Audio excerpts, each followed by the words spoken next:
LinkedIn के founder ने predict किया है कि बाय 2034 आज से 10 इयर्स लेटर जो ट्रेडिशनल 9 to 5 जॉब्स है they are going to go out. क्या ऐसा होगा? एंड अगर ऐसा हो गया तो फिर हम क्या करेंगे? सो फर्स्ट ऑफ ऑल, क्या इस प्रिडिक्शन को सीरियसली लेना इतना क्रिटिकल है? Yes and no. Yes, because it is the same person जिसने कहा था कि सोशल मीडिया बहुत ज़्यादा पॉपुलर होगा in the times to come, sharing economy बहुत बड़ा रूप से एक्सप्लोर करेगा। So he invented in Airbnb, he invested his money and then उन्होंने चैट जीपीटी एआई का भी ट्रेंड पूरा प्रेडिक्ट किया था। So a person of his stature predicting this can not be just ignored. But why no? Because ऐसा बहुत सारा prediction in the पास भी हुआ है कि 9 to 5 jobs are going to go away, पूरा वर्ल्ड एक गिग इकोनॉमी बन जाएगा, सब कुछ प्रोडक्ट बेस्ड अपॉर्चुनिटी हो जाएगा, आप सिर्फ प्रोजेक्ट्स पे काम करोगे, आपकी स्किल्स रेलेवेंट है, हायरार्की मैटर नहीं करता है, ऑल ऑफ दैट। बट ये कितना प्रैक्टिकल है, कितना रियल है, मैं आपको एक एग्जांपल देता हूँ।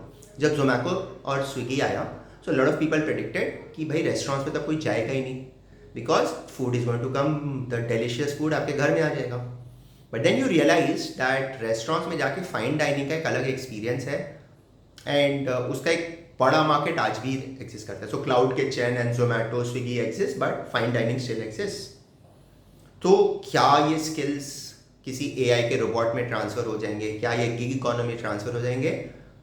बोलना बहुत मुश्किल है कि एआई किस लेवल तक वर्ल्ड को टेक ओवर कर लेगा। Of course for basic mundane jobs a lot of work is being done by AI, इसीलिए आप देखेंगे आईटी में भी हायरिंग कम हो रहा है, because lot of coding testing is being done by AI.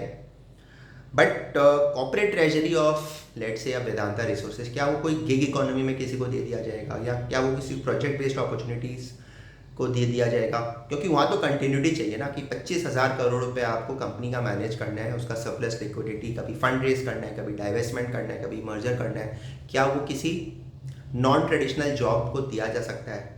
I doubt. एक प्रोडक्शन का फैक्ट्री है, उसमें अगर प्रोडक्शन है, क्या वो किसी को आउटसोर्स किया जा सकता है on a contractual basis?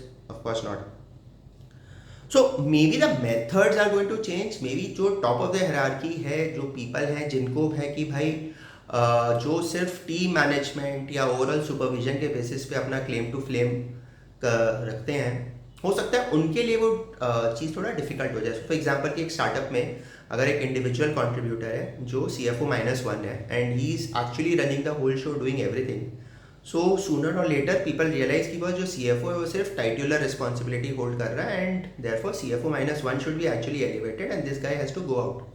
So from that perspective, taking your job for granted because आप हायरार्की में एक लेवल तक उठ चुके हैं, वो एक चैलेंज हो सकता है। बट अदरवाइज आप देखेंगे कि these 9 to 5 jobs are going to remain. उनका रोल एंड रिस्पॉन्सिबिलिटीज चेंज हो जाएगा, हो सकता है टेन्योर चेंज हो जाए।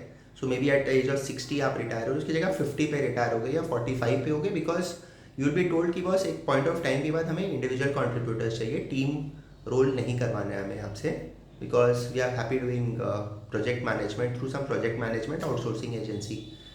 तो जो सीनियर मैनेजमेंट है वो स्ट्रेटेजिक विजन जो देगा, या तो आप उस स्ट्रेटेजिक विजन को ना hourly basis, on call basis पे आप आइए हमारे साथ शेयर करिए, so that only can be done. तो ये वाला कॉन्सेप्ट हो सकता है इवॉल्व हो जाए, but otherwise is going to be very very nice.